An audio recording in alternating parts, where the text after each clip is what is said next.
యేసుక్రీస్తు పరిశుద్ధ నామమున మీ అందరికీ నా హృదయపూర్వకంగా వందనాలు. హల్లెలూయా, హల్లెలూయా. పరిశుద్ధమును ప్రేమ నమ్మకం కలిగిన మా ప్రియ పరలోకపు తండ్రి, నజరేయుడైన యేసయ్య, ఎన్ని యుగాలకైనా ఆరాధ్య దేవుడు నీవే తండ్రి.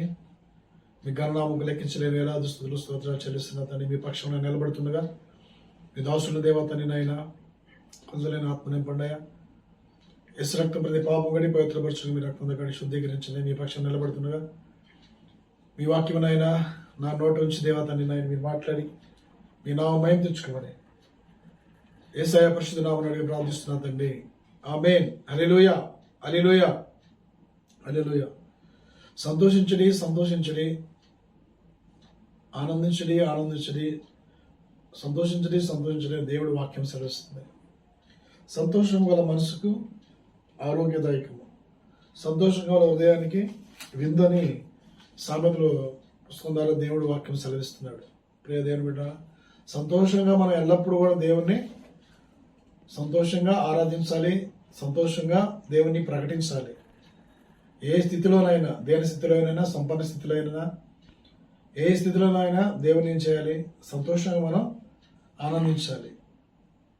మనం ఉన్నప్పుడు ఒక సంతోషం, లేనప్పుడు ఒక సంతోషంగా దేవుణ్ణి మనం వెంబడించేవారిగా, దేవుని ఆరాధించేవారిగా మనం ఉండకూడదు. ఎల్లప్పుడూ దేవుని మనం స్తుతించాలి. ఎందుకని? దేవుని యందు ఆనందించాలి, సంతోషించాలి. ఆయన నిన్ను నన్ను నరును ఆయన స్తుతించటకే మనం నిర్మించుకున్నాడు. ప్రియ దేవుని బిడ్డ, హల్లెలూయా. ఆయన్ని స్తుతించాలి. స్తుతించడం మంచిది. కాబట్టి మనం ఎల్లప్పుడూ దేవుని యందు సంతోషించాలి, దేవుని మాట యందు సంతోషించాలి, దేవుని యొక్క వాక్యం ముందు మనం సంతోషించాలి. అప్పుడు సంతోషించినప్పుడు మన ఎముకలకు ఆరోగ్యము, మన దేహములకు ఆరోగ్యము, మనకి ఎముకలు బలం ఇచ్చి దినదినము మనం నడిపించే దేవుడు. ఇంత గొప్ప దేవుడు మనకు కలిగినందుకు ఆయనకి లెక్కించలేని వేలాది స్తుతులు స్తోత్రాలు చెల్లిస్తున్నాం. హల్లెలూయా, హల్లెలూయా. అందుకని వాక్యం సెలవిస్తుంది. కీర్తన 119, 162. విస్తారమైన దోపు సొమ్ము సంపాదించినవాడు వానిచ్చిన సంపాదించినాడు, నువ్వు ఇచ్చిన మాటను బట్టి నేను విస్తారమైన దోపు సొమ్ము సంపాదించినవాడు ఏం చేస్తాడు? సంతోషిస్తాడు. వాడు కష్టపడి సంపాదించింది కాదు కదా, వాడు కష్టపడి సంపాదించిన మరి గొర్రెలు కావు కదా, వాడు కష్టపడి సంపాదించిన మరి ఆత్మలు కాదు కదా. వాడు ఏం చేస్తాడు? సంతోషిస్తాడు. అందుకని దావీదు కీర్తన ద్వారా తెలియపరుస్తున్నాడు, నీవు ఇచ్చిన మాటను బట్టి నేను సంతోషిస్తున్నానయ్యా, దోపు సొమ్మును బట్టి నేను సంతోషించలేదయ్యా, దోపు సొమ్మును బట్టి నేను సంతోషించలేదు. జక్కయ్య ఉన్నాడు. జక్కయ్య ఏం చేశాడు? అన్యాయంగా సంపాదించుకున్నాడు, ఇచ్చేశాడు. 400 ఇచ్చాడు. దోపు సొమ్ము సంపాదించుకున్నాడు, 400 చెల్లించాడు. ప్రియ దేవుని బిడ్డలారా, దోపు సొమ్ము సంపాదించిన వాళ్ళే మనం సంతోషించకూడదు. దోపు సొమ్మును సంపాదించిన అన్యాయంగా మనం సంపాదించిన దాన్ని బట్టి మనం సంతోషించకూడదు. దేవుడు ఇచ్చిన దాన్ని బట్టి మనం సంతోషించాలి. దేవుడు నాకు ఇచ్చిన దాన్ని బట్టి సంతోషించాలి. అదే జక్కే 400 చెల్లించాడు. నువ్వు చెల్లిస్తున్నావా? నువ్వు ఇచ్చావా? మళ్ళీ ఏదైతే నువ్వు దోచుకున్నావో, ఏదైతే నువ్వు మోసం చేసి సంపాదించుకున్నావో నువ్వు చెల్లించావా? నువ్వు ఇచ్చావా? దోపు సొమ్ము సంపాదించిన వాళ్ళే నువ్వు సంతోషించకూడదు. దేవుని యందు నువ్వు సంపాదించిన దేవుడు నీకు ఇచ్చిన దాన్ని బట్టి సంతోషించాలి. హల్లెలూయా, హల్లెలూయా. అందుకని సామెతలు 15, సంతోషము గల హృదయానికి నిత్యము విందే. సంతోషం కలిగిన హృదయానికి నిత్యము విందే. సంతోషం గల మనసుకి ఆరోగ్యదాయకము. 17:22. కాబట్టి సంతోషం ఉండాలి. సంతోషం ఎల్లప్పుడూ మనం సంతోషంగా ఉండాలి. ప్రియ దేవుని బిడ్డలారా, మనం ఈ లోకంలో ఉన్న వాటి అని సంతోషించకుండా దేవుని మాటలను బట్టి, దేవుని బట్టి మనం సంతోషించాలి. మనకి కలిగి ఉన్న దాన్ని బట్టి సంతోషించడం కాదు, దేవుని బట్టి మనం సంతోషించాలి. మనకి కలిగిన దేవుడు ఇచ్చిన దాన్ని బట్టి మనం సంతోషించాలి. దోపు సొమ్మును సంపాదించిన దాన్ని బట్టి మనం సంతోషించకూడదు. హల్లెలూయా. 1 కొరింథీయులు 10:32. నేను కూడా స్వప్రయోజనము కోరక అనేకులు రక్షించబడినట్లు అన్ని విషయాలు నేను అందరిని సంతోషపెట్టుచున్నాను. నేను స్వప్రయోజనం బట్టి నేను కోరక అనేకులు రక్షించబడాలని అందరి కొరకు నేను సంతోషిస్తున్నానని పౌలు గారు దేవుడు సెలవిస్తున్నారు. అందరూ రక్షించబడాలని, అందరూ మారు మనసు పొందాలని, అందరూ రక్షించబడి నిత్యరాజ్యానికి వారసులుగా ఉండాలని పౌలు గారు కూడా అందరి కొరకు సంతోషిస్తున్నాడు. మనం కూడా అందరిలో ఉన్నావా? అందరిలో మనం ఉండి మనం కూడా సంతోషిస్తున్నావా? దేవుని ఆనందిస్తామని మనం తెలుసుకోవాలి. ప్రియ దేవుని బిడ్డలారా, హల్లెలూయా, హల్లెలూయా. దేవుని నామమునకు మహిమ కలుగును గాక. యేసయ్య పరిశుద్ధ నామమునకు మహిమ కలుగును గాక. 1 కొరింథీ 7:23. 1 కొరింథీ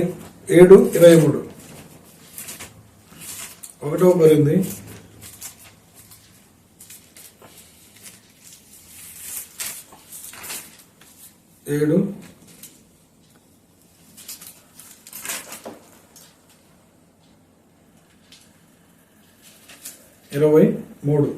మీరు విలువ పెట్టి కొనబడిన వారు కనుక మనుషులకు దాసులు కాబడి. మనం దేవుని మన విలువ పెట్టి కొనుక్కున్నారు కాబట్టి మనం మనుషులకు దాసులు కాకూడదు. దేవునికే మనం దాసులు కావాలి. దేవుని సంతోషపెట్టేవారిగా మనం ఉండాలి.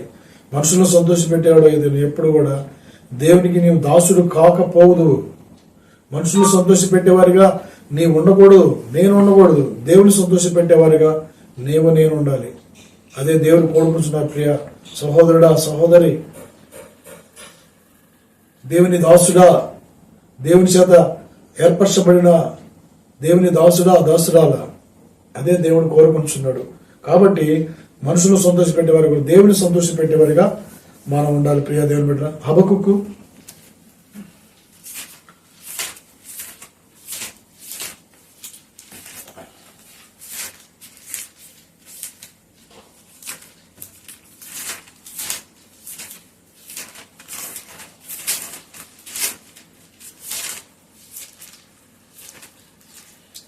3వ అధ్యాయం 10వ.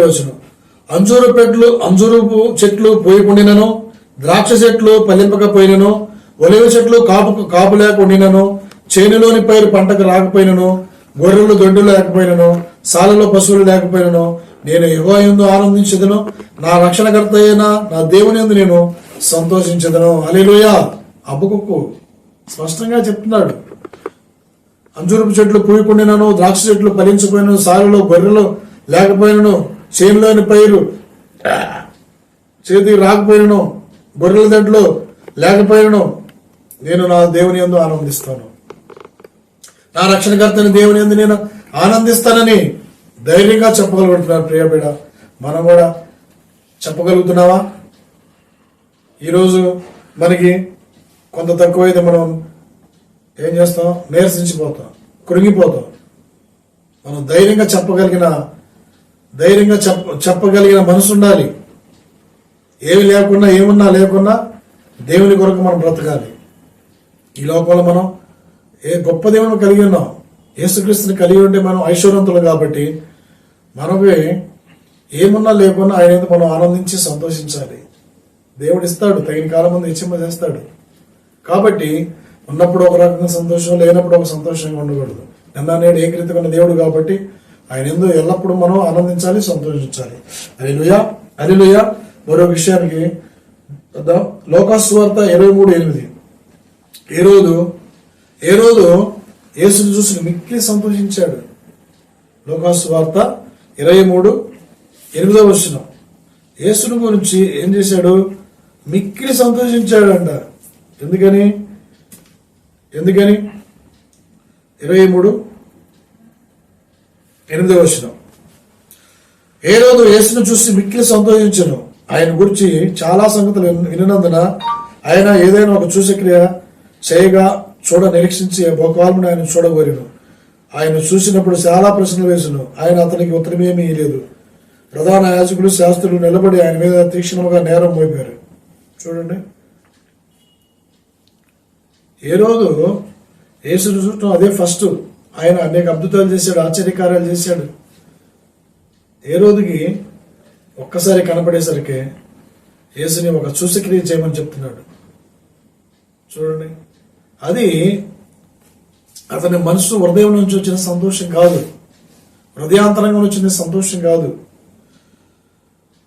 ఏ రోజు పిలాతును ఒకరిలో కూడా అప్పుడు శత్రువులు, బద్ద శత్రువులుగా ఉన్నారు. ఇప్పుడు ఏం చేస్తున్నా తెలుసా?